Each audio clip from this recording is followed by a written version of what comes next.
I do indeed. I've been rethinking that in recent months and years, particularly as we come to anniversaries. The anniversary of the Emancipation Proclamation, of the anniversary of the closing of the slave trade. And what are we doing? We're weeping tears. I don't know how bitter tears they are, but that weeping tears, asking for apology, offering apology, seeking apology, but seeking it only in the intermission after counting the profits, you see. Just a minute, just as soon as I count this extra 50 billion, I'll get back to asking forgiveness, apology.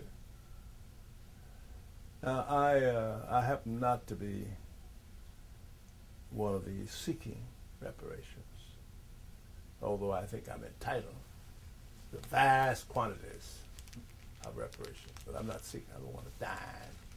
Anyone who says that I want reparations so I can buy a Cadillac, they're not telling the truth.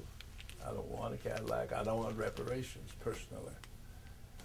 But I want us to stop and think about what this has done to the vast numbers of people who are still groveling on the ground, trying to get up. I'm up, and I don't need any help. But there are literally millions of people in this country who need help, and the need for the help can be traced right back to the slave period and to the period after slavery, when it was really in many ways worse.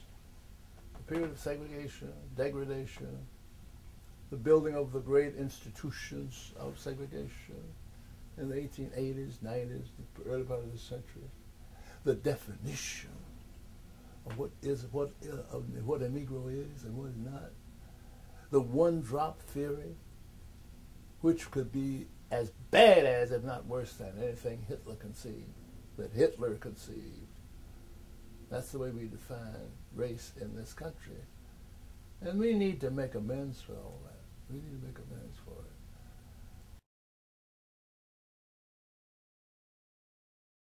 And there's all kinds of ways you could do it. Mm-hmm. What about scholarships? Mm-hmm.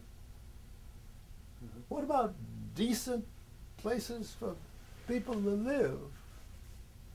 Out of the fortunes that are made, you could build a mansion for every former slave, the descendant of every former slave. I'm not even asking for that, but that's what you could do. Mm-hmm. So.